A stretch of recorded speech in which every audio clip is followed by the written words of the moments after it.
नमस्कार विद्यार्थी मित्रांनो, स्वागत आहे तुमचं सर्वांचं परदा करंट अफेअर्स मराठी या आपल्या मायबोली भाषेतील एज्युकेशनल यूट्यूब चॅनलमध्ये. विद्यार्थी मित्रांनो, आज आहे एप्रिल महिन्यातील शेवटचा दिवस 30 एप्रिल 2024.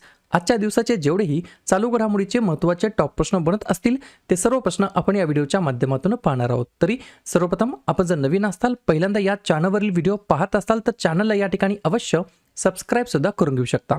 ठीक आहे, चला तर मग आपण आजच्या व्हिडिओला सुरुवात करूया. त्या अगोदर कालच्या व्हिडिओमध्ये जो काही शेवटचा प्रश्न विचारला होता त्या प्रश्नाचं उत्तर जाणून घेऊया. काय होता प्रश्न?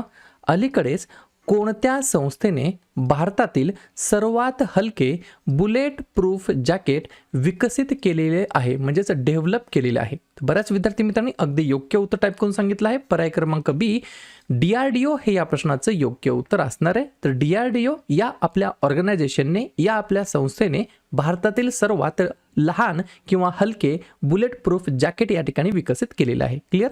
आता पाहूया विद्यार्थी मित्रांनो प्रश्न क्रमांक पहिला.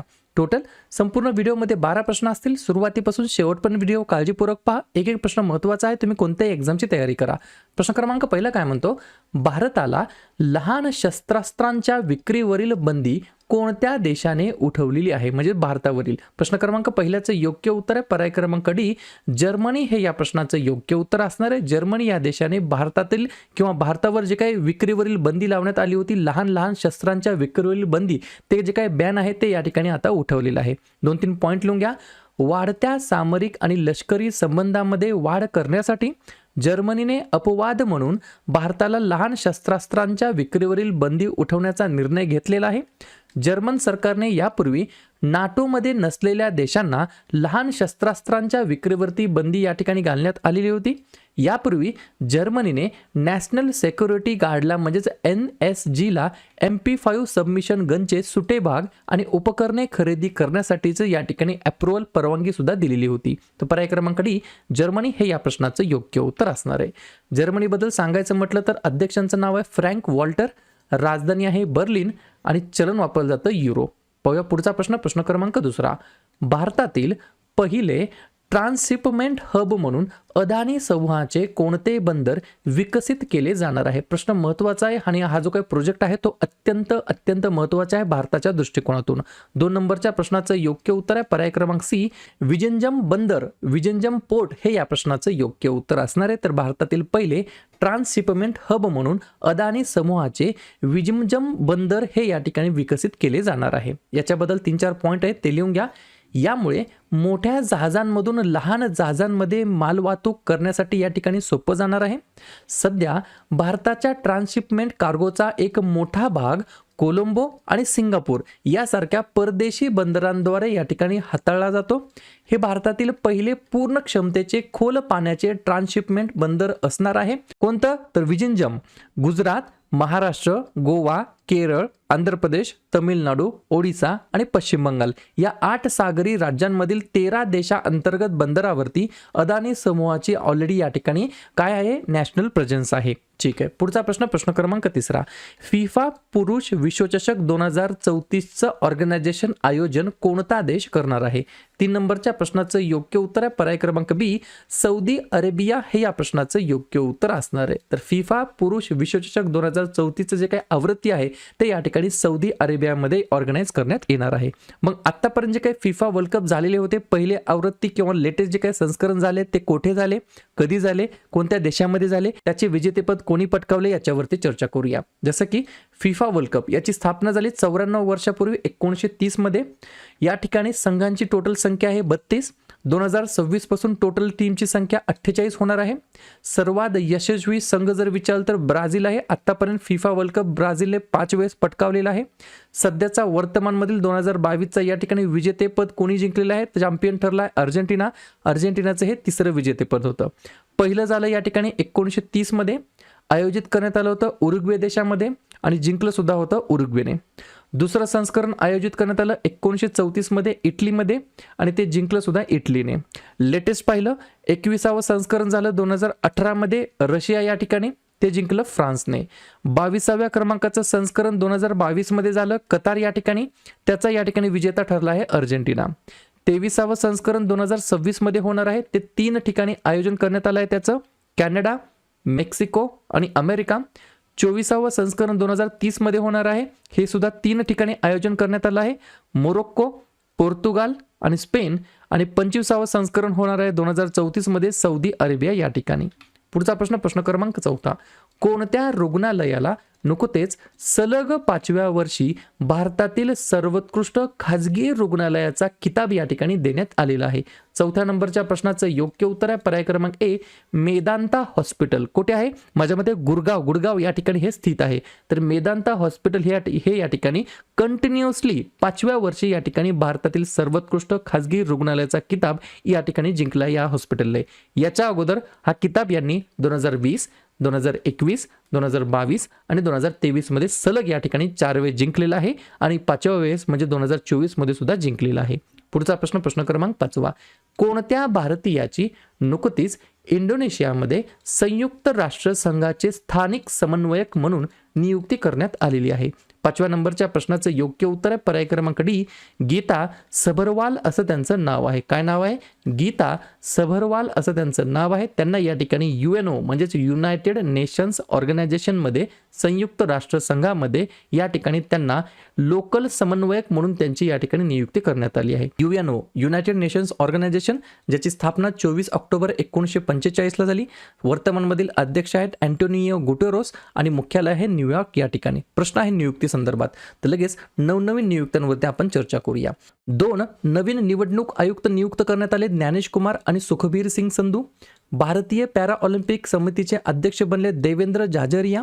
राष्ट्रीय अनुसूचित जाती आयोगाचे अध्यक्ष बनलेत किशोर मकवाना. दक्षता आयुक्त बनलेत AS राजू. CBSEचे अध्यक्ष बनलेत राहुल सिंग. प्रसार भारतीचे अध्यक्ष बनलेत नवनीत कुमार सहगल. अखिल भारतीय बुद्धिबळ महासंघाचे अध्यक्ष बनलेत नितीन सारंग. त्यानंतर माफ करा, नारंग नाव आहे. इंडियन बँक्स असोसिएशनचे अध्यक्ष बनलेत MV राव. राष्ट्रीय तपास संस्थेचे प्रमुख बनलेत सदानंद वसंत दाते. राष्ट्रीय आपत्ती प्रतिसाद दलाचे महासंचालक बनलेत पियुष आनंद. आणि पोलीस संशोधन आणि विकास ब्युरोचे महासंचालक बनलेत राजीव कुमार शर्मा. पुढचा प्रश्न, प्रश्न क्रमांक 6. UNCTADच्या अहवालानुसार 2023 मध्ये सेवा क्षेत्राच्या निर्यातीमध्ये भारताला जागतिक स्तरावरती कोणते स्थान मिळालेले आहे? 6व्या नंबरच्या प्रश्नाचं योग्य उत्तर आहे पर्याय क्रमांक सी, आपल्या पॅरा भारताचा या ठिकाणी 7वा क्रमांक आहे, 7th रँक आहे. ठीक आहे. कशामध्ये? जगातील सेवांचा सर्वात मोठा निर्यातदारीच्या यादीमध्ये. कोणी जाहीर केला आहे? UNCTADने. फुल फॉर्म काय? United nations trade and development, संयुक्त राष्ट्र व्यापार आणि विकास असं मराठीमध्ये म्हणता येईल. याच स्तरामध्ये, याच या ठिकाणी रँकिंगमध्ये 1 नंबरला आहे अमेरिका, 2 नंबरला आहे UK आणि 3 नंबरला आहे जर्मनी. आणि आपला भारत देश आहे 7व्या क्रमांकावरती. मग लगेच काय करूया, वेगवेगळे जे काही या ठिकाणी रँकिंग प्रकाशित करण्यात आलेले आहे, इंडेक्स निर्देशांक प्रकाशित करण्यात येत असतात, त्याच्यामध्ये भारताचा क्रमांक किती आहे चर्चा करूया. जसं की वर्ल्ड हॅपीनेस रिपोर्ट 2024 मध्ये भारताचा क्रमांक आहे 126. संयुक्त राष्ट्र मानव विकास निर्देशांक 2022 मध्ये आहे 134. महिला, व्यवसाय आणि कायदा अहवाल 2024 मध्ये आहे 113. जागतिक बौद्धिक संपदा निर्देशांक 2024 मध्ये आहे 42. लोकशाही निर्देशांक 2023 मध्ये आहे 41. भ्रष्टाचार निर्देशांक 2023 मध्ये आहे 93. जागतिक हवामान बदल कामगिरी निर्देशांक 2023 मध्ये आहे 7वा. जागतिक डिजिटल स्पर्धात्मकता निर्देशांक 2023 मध्ये आहे 49. जागतिक युनिकॉर्न रँकिंगमध्ये 3रा. जागतिक प्रतिभा स्पर्धात्मकता निर्देशांक 2023 मध्ये 103 आणि सर्व समावेशकता निर्देशांकमध्ये 117वा. पुढचा प्रश्न, प्रश्न क्रमांक 7वा. कोणत्या देशाने समलैंगिक संबंधांना गुन्हेगार ठरवणारा या ठिकाणी कायदा पार केलेला आहे? 7व्या नंबरच्या प्रश्नाचं योग्य उत्तर आहे पर्याय क्रमांक बी, इराक हे या प्रश्नाचं योग्य उत्तर असणार आहे. ज्या देशाने त्या देशाच्या अंतर्गत समलैंगिक संबंधांना गुन्हेगार या ठिकाणी ठरवणारा कायदा लॉ पास केलेला आहे. पुढचा प्रश्न, प्रश्न क्रमांक 8वा. वाघाची नवीन प्रजाती अलीकडेच कोणत्या देशामध्ये सापडलेली आहे? तर पर्याय क्रमांक ए, ब्राझील हे या प्रश्नाचं योग्य उत्तर असणार आहे. मला फक्त कमेंट करून सांगा, हे जे काही वाघ असतात, टायगर असतात, आपल्या भारतामध्ये टोटल या ठिकाणी पहिला प्रश्न लिहून घ्या, टोटल वाघांची संख्या किती आहे? दुसरा प्रश्न लिहून घ्या, सर्वात जास्त वाघ कोणत्या राज्यामध्ये आहेत? तिसरा प्रश्न लिहून घ्या, आपल्या महाराष्ट्रामध्ये या ठिकाणी सगळ्यात जास्त वाघ कोणत्या ठिकाणी आहेत किंवा महाराष्ट्रामध्ये एकूण वाघांची संख्या किती आहे? हे 2-3 पॉईंट मला तुम्ही कमेंट बॉक्समध्ये उत्तर देण्याचा प्रयत्न करा. तोपर्यंत आपण ब्राझीलबद्दल रिव्हिजन मारूया. कोणत्या कॉन्टिनेंटमध्ये हा देश येतो? तर दक्षिण अमेरिका. वर्तमानमधील अध्यक्ष आहेत लुईज इन्सायो लुला दा सिल्वा. राजधानी आहे ब्राझिलिया आणि चलन वापरलं जातं ब्राझिलियन रियल. पुढचा प्रश्न क्रमांक 9. बौद्धिक संपदा IP संरक्षणाच्या बाबतीमध्ये भारताला कोणत्या देशाने वॉचलिस्टमध्ये ठेवलेले आहे? तर पर्याय क्रमांक डी, संयुक्त राष्ट्राने या ठिकाणी वॉचलिस्टमध्ये ठेवलेलं आहे. 2 पॉईंट लिहून घ्या. IP संरक्षण आणि अंमलबजावणीशी संबंधित कथित समस्यांसाठी चीन, रशिया, व्हेनेझुएला आणि इतर 3 देशांच्या प्राधान्य वॉचलिस्टमध्ये भारताचा समावेश करण्यात आलेला आहे. आणि अजून एक पॉईंट लिहून घ्या. डोमिनिकन रिपब्लिकला देखरेख यादीतून या ठिकाणी काढण्यात आलेला आहे, म्हणजेच रिमूव्ह करण्यात आलेला आहे. पुढचा प्रश्न, नुकतेच सुवर्णपदक जिंकणारा हर्षित कुमार कोणत्या खेळाशी संबंधित आहे? 10व्या नंबरच्या प्रश्नाचं योग्य उत्तर आहे पर्याय क्रमांक सी, हातोडा फेकणे किंवा या ठिकाणी हॅमर थ्रो असं म्हटलं तरी काय हरकत नाही. ठीक आहे, या ठिकाणी 2-3 पॉईंट लिहून घ्या. त्याने जसं जेवलिन थ्रो असतं भाला फेक, तशाच प्रकारे हे या ठिकाणी हॅमर थ्रो आहे, हातोडा फेकणे. ठीक आहे, 66.7 मीटर एवढ्या या अंतरावरती त्याने हातोडा फेकलेला आहे. 21वी आशियाई अंडर 20 ॲथलेटिक्स ही चॅम्पियनशिप होती, जी की दुबईमध्ये आयोजित करण्यात आलेली होती. पुढचा प्रश्न क्रमांक 11. जागतिक पशुवैद्यकीय दिवस केव्हा साजरा करण्यात आलेला आहे? 11व्या नंबरच्या प्रश्नाचं योग्य उत्तर आहे पर्याय क्रमांक बी, नुकताच 26 एप्रिलला आपण दरवर्षी जागतिक पशुवैद्यकीय दिवस म्हणून साजरा करतो. जर तुम्हाला 2024 ची थीम विचारली तर लिहून घ्या, वेटेरिनरीज अँड इसेन्शियल हेल्थ वर्कर्स असं या ठिकाणी काय म्हणता येईल, 2024 ची थीम आहे. आणि अजून एक पॉईंट लिहून घ्या, जागतिक पशुवैद्यकीय संघटनेने 2000 मध्ये जागतिक पशुवैद्यक दिवसाची स्थापना केलेली होती. ठीक आहे, प्रश्न कशा संदर्भात आहे? महत्त्वाच्या दिवसाबद्दल. तर लगेच एप्रिल महिन्यातील जे काही महत्त्वाचे दिवस आहेत त्याच्यावरती आपण चर्चा करूया. लिहून घ्या, 1 एप्रिल ते 7 एप्रिल पहिला आठवडा आपण अंधत्व प्रतिबंध आठवडा म्हणून आपण साजरा करतो. 2 एप्रिल आंतरराष्ट्रीय बाल पुस्तक दिवस. 4 एप्रिल खान जागृतीसाठी आंतरराष्ट्रीय दिवस. 5 एप्रिल राष्ट्रीय सागरी दिवस. 7 एप्रिल जागतिक आरोग्य दिवस. 9 एप्रिल जलसंधारण दिवस. 11 एप्रिल महात्मा ज्योतिबा फुले यांची जयंती तसेच जागतिक पार्किन्सन दिवस असतो. 13 एप्रिल जालियनवाला बाग स्मृती दिवस. 14 एप्रिल डॉक्टर बाबासाहेब आंबेडकर यांची जयंती. 15 एप्रिल जागतिक कला दिवस तसेच जागतिक सांस्कृतिक दिवस. 16 एप्रिल जागतिक ध्वनी दिवस. 18 एप्रिल आंतरराष्ट्रीय स्मारके व जागा दिवस आणि जागतिक वारसा दिवस. 21 एप्रिल भारतीय नागरी सेवा दिवस. 22 एप्रिल जागतिक पृथ्वी दिवस. 23 एप्रिल जागतिक पुस्तक दिवस आणि इंग्रजी भाषा दिवस.